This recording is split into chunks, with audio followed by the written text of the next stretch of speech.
नमस्कार दोस्तों, आज अपन पढ़ेंगे वैदिक सभ्यता के बारे में। इससे पहले वाले वीडियो में अपने सिंधु घाटी सभ्यता के बारे में पढ़ा था और आज अपन पढ़ेंगे इस वीडियो में जो वैदिक सभ्यता होती है उसके बारे में। आज इस वीडियो में अपन डिटेल से पढ़ेंगे। तो दोस्तों, जो वैदिक सभ्यता का समय काल था वो 1500 बीसी से तक माना गया है, जो 1500 ईसा पूर्व से 600 ईसा पूर्व तक माना गया है। जब वैदिक सभ्यता जब सिंधु घाटी सभ्यता की खोज नहीं हुई थी, तब भारत की प्राचीन सभ्यता वैदिक सभ्यता को ही माना जाता था। लेकिन जब सिंधु घाटी सभ्यता की खोज हो गई तो अब सबसे प्राचीन सभ्यता कौन सी है भारत की, वो है सिंधु घाटी सभ्यता या फिर हड़प्पा सभ्यता।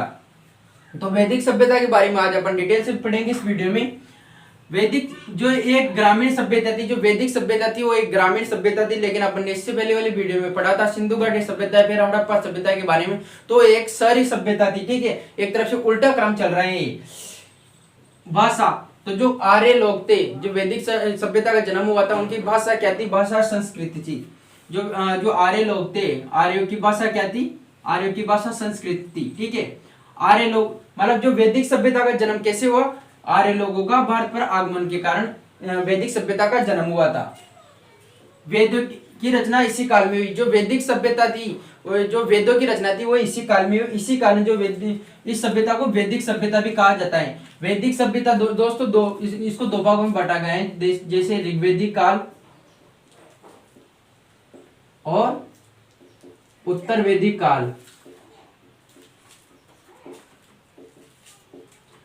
तो ऋग्वैदिक काल इनको दो कालक्रम में अनुसार क्यों बांटा गया है? क्योंकि अलग अलग बहुत सारे परिवर्तन आ गए थे समय के अनुसार। इसमें जो बहुत सारी बातें थी ऋग्वैदिक काल में, उत्तर वैदिक काल में जाकर चेंज हो गई थी। ठीक है, अब जो आर्य आए थे जो कहां से आए थे आर्य, इसके मामले में, इसके मत में विद्वानों में मतभेद है।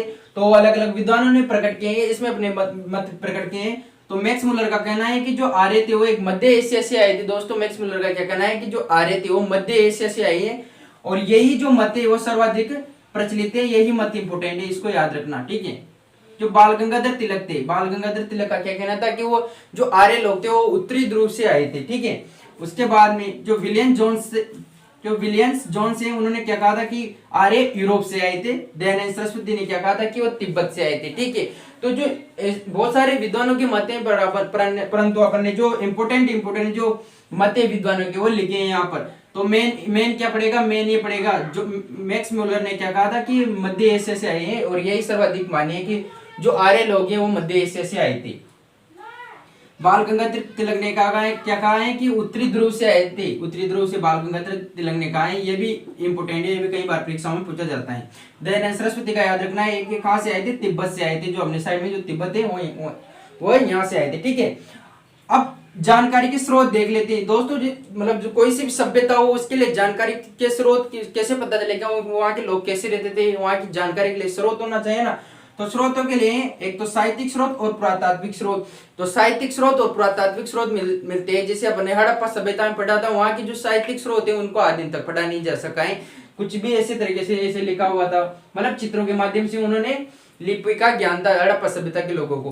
परंतु जो वैदिक सभ्यता के जो साहित्यिक स्रोत है, तो वैदिक सभ्यता की जो ऋग्वैदिक काल में अपन को साहित्यिक स्रोत मिलते हैं, ऋग्वेद मिलता है और उनको पढ़ भी ले आए अभी तक। ठीक है, तो इस जो साहित्यिक स्रोत है उनको पढ़ा जा चुका है और सबसे प्राचीन जो ग्रंथ माना गए हैं, वेद भी माना गया है, वो ऋग्वेद माना गया है। ठीक है, तो साहित्यिक स्रोत में होगा ऋग्वेद।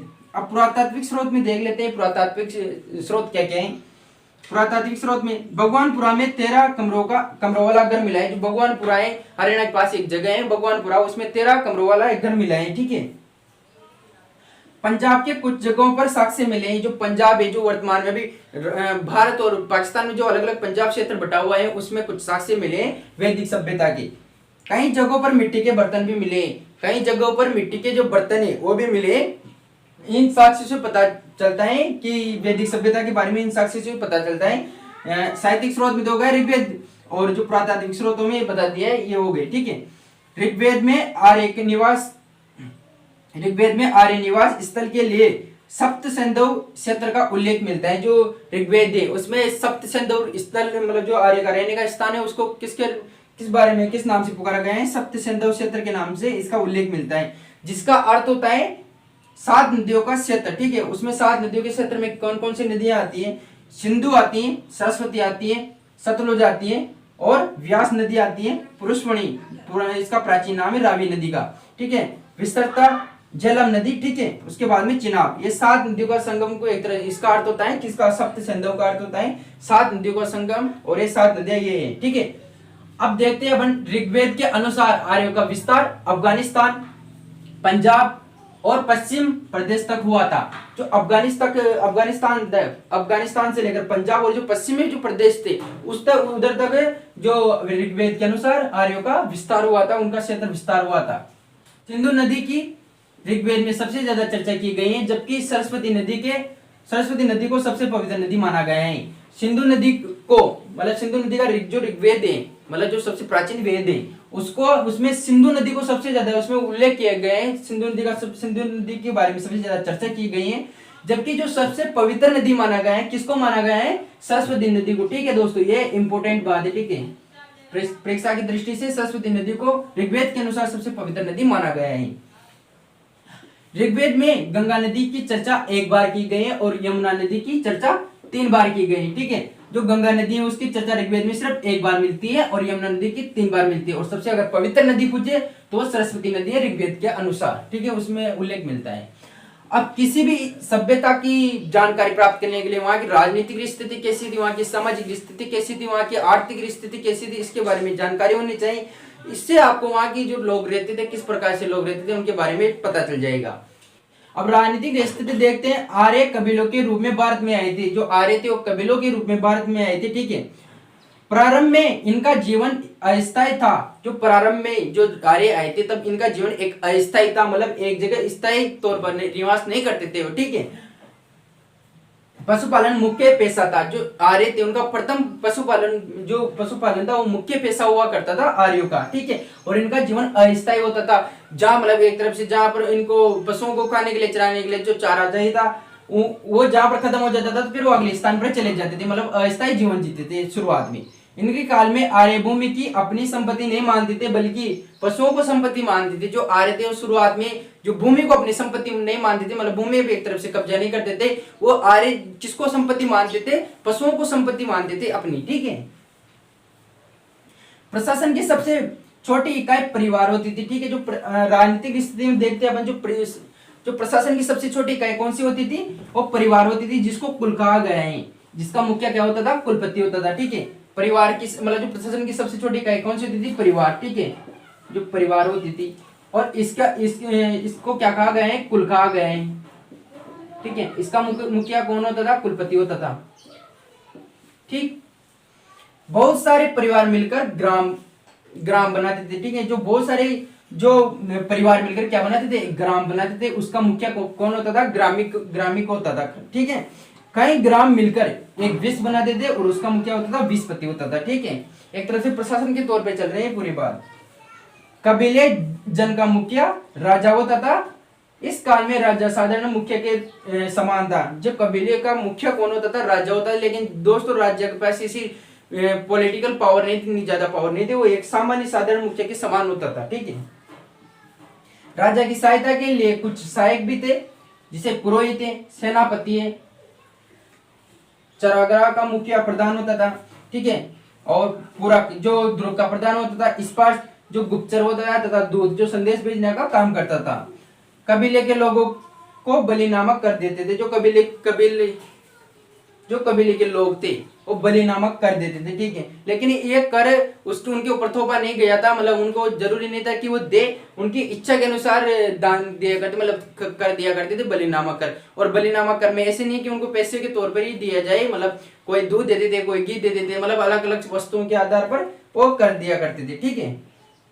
नोट: ऋग्वेद के 7वें मंडल में 10 राज युद्ध का उल्लेख मिलता है। भरत कबीले और 10 राजाओं के बीच पुरुषमणि रावी नदी के तट पर एक युद्ध हुआ था। दोस्तों ऋग्वेद के जो 7वें मंडल में क्या कहा गया? भरत कबीले का राजा कौन था? सुदास था। तो भरत कबीले का राजा सुदास और जो 10 कबीले थे, ठीक है, इन 10 कबीले के राजाओं के मध्य और सुदास के मध्य एक युद्ध हुआ था, जो पुरुषमणि नदी है रावी नदी के तट पर, ठीक है। इसमें किसकी विजय हुई थी दोस्तों? राजा सुदास की विजय हुई थी और 10 जो कबीले के राजा थे उनकी हार हुई थी, जो ऋग्वेद के 7वें मंडल में इसका उल्लेख मिलता है। ठीक है, अब जो राजनीतिक स्थिति देख ली, अब अपन सामाजिक आर्थिक स्थिति देखते हैं। ऋग्वेदिक काल या पूर्व वैदिक काल, अब इसके अपन सामाजिक व्यवस्था देख लेते हैं, जो सामाजिक स्थिति क्या रही है ऋग्वेदिक काल या फिर पूर्व वैदिक काल की। ठीक है, सामाजिक स्थिति देखते हैं अपन। समाज की सबसे छोटी इकाई परिवार थी, जिसका मुखिया पिता होता था, अपन ने पहले देख लिया है। तो समाज की सबसे छोटी इकाई कौन सी थी? परिवार थी। ठीक है, जिसका मुखिया कौन होता था? इसका मुखिया होता था पिता होता था। ठीक है, और जो ऋग्वेदिक काल है, ऋग्वेदिक काल का समाज क्या था? पितृसत्तात्मक था। ठीक है, लेकिन इससे पहले वाले अपन ने जो वीडियो में देखा है हड़प्पा सभ्यता में, वो मातृसत्तात्मक थी। वो जो सभ्यता थी मातृसत्तात्मक सभ्यता थी। लेकिन जो ऋग्वेदिक काल है और पूर्व वैदिक काल है उसमें पितृसत्तात्मक की व्यवस्था मिलती है अपन को। संयुक्त परिवार की प्रथा प्रचलित थी, जो सही लोग आपस में मिलकर रहते थे, संयुक्त परिवार की प्रथा प्रचलित थी वहां पर।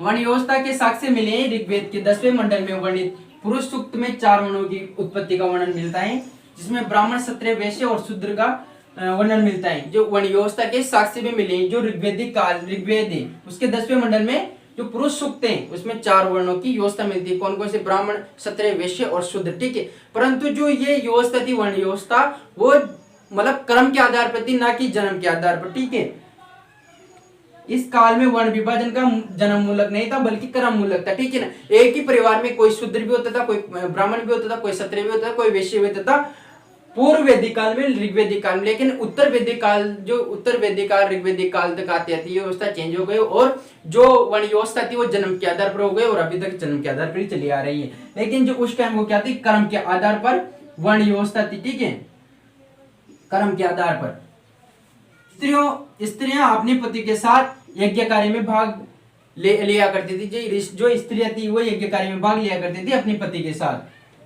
बाल विवाह, सती प्रथा और प्रदा प्रथा का प्रचलन नहीं था। बाल विवाह, सती प्रथा और प्रदा प्रथा का प्रचलन नहीं था। मतलब इतनी अच्छी व्यवस्था देखने को मिलती है अपन को पूर्व वैदिक काल ऋग्वेदिक काल में। मतलब बाल विवाह भी नहीं होते थे, सती प्रथा भी नहीं थी और प्रदा प्रथा का भी प्रचलन उस टाइम को नहीं था। लेकिन जैसे जैसे व्यवस्था बदलती है, उत्तर वैदिक काल आते हैं, आगे पढ़ेंगे अपन, तो ये व्यवस्था चेंज होती जाती है।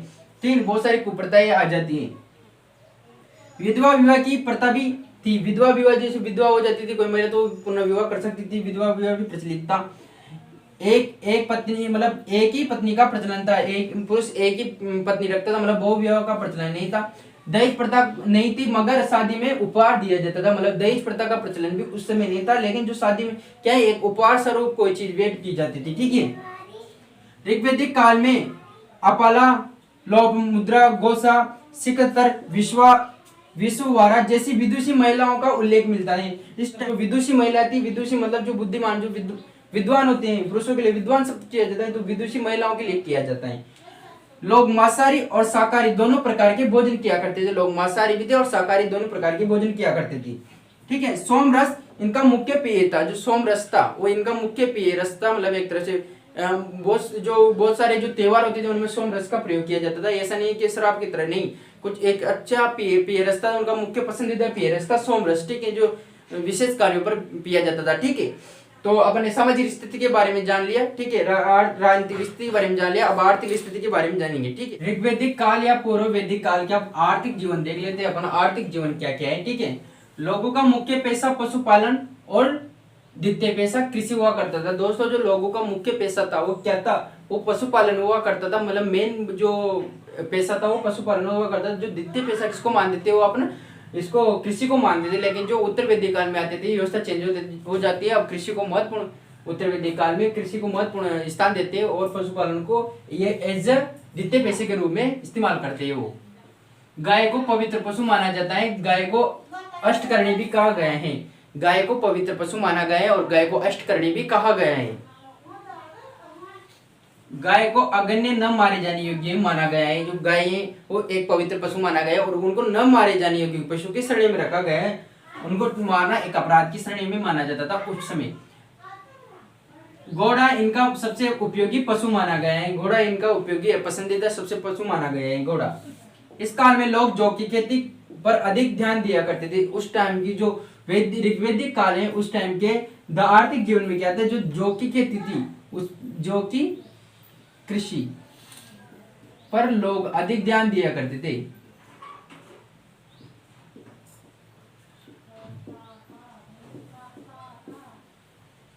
ठीक है। नोट, इस काल में लोग लोहे से परिचित नहीं थे दोस्तों। जो ऋग्वेदिक काल है, जो पूर्व वैदिक काल ऋग्वेदिक काल है, उस समय लोग लोहे से परिचित नहीं थे। उत्तर वैदिक काल में जब लोहे की खोज होगी तो उस समय एक क्रांति के रूप में इसको देखा जाएगा। अब देखते हैं वहां का जो धार्मिक जीवन क्या रहा, पूर्व वैदिक काल का धार्मिक जीवन क्या क्या रहा है। इस काल में लोग देवियों की अपेक्षा देवताओं की अधिक पूजा किया करते थे। इस काल में लोग जो देवियों की अपेक्षा देवताओं की अधिक पूजा किया करते थे। इंद्र, वरुण, सूर्य, मित्र, अग्नि इत्यादि ऋग्वेदिक काल के प्रमुख देवता माने जाते हैं। इंद्रदेव सबसे प्रमुख देवता थे। इन्हें पुरंदर युद्ध में नेतृत्व करने का वाला कहा जाता है। जो इंद्रदेव थे वो सबसे पसंदीदा सबसे प्रमुख देवता माने जाते थे पूर्व वैदिक काल में, और इनको पुरंदर कहा जाता था, मतलब युद्ध में नेतृत्व करने वाला कहा जाता था। इस काल में कई अंधविश्वास भी प्रचलित थे। इस काल में कई प्रकार के अंधविश्वास प्रचलित हो गए थे। ठीक है, अब देवता देख लेते हैं। इंद्रदेव युद्ध में नेतृत्व करने वाला, अग्नि यज्ञों का देवता, मरुत आंधी तूफान का देवता, सूर्य जीवन देने वाला देवता, मित्र शपथ या प्रतिज्ञा का देवता, और अर्याणी जंगल की देवी, और यम को मृत्यु का देवता माना जाता है। ठीक है, आई होप आज अपन ने जो ऋग्वेदिक काल क्या था, कब से शुरू हुआ था, उनकी सारी व्यवस्था, पूर्व वैदिक काल की सब कुछ जाना, सामाजिक, आर्थिक, राजनीतिक और धार्मिक सारे सभी के सारे पॉइंटों के बारे में जाना, सारे जो प्रचलित मान्यताएं थी उनके बारे में जाना, आर्थिक सामाजिक जीवनों के बारे में जाना। नेक्स्ट वीडियो में अपन उत्तर वैदिक कालों के बारे में डिस्कस करेंगे। ठीक है, आई होप आपको सब कुछ समझ में आया होगा। मिलते हैं नेक्स्ट इन्फॉर्मेशन वीडियो के साथ, तब तक के लिए जय हिंद, वंदे मातरम।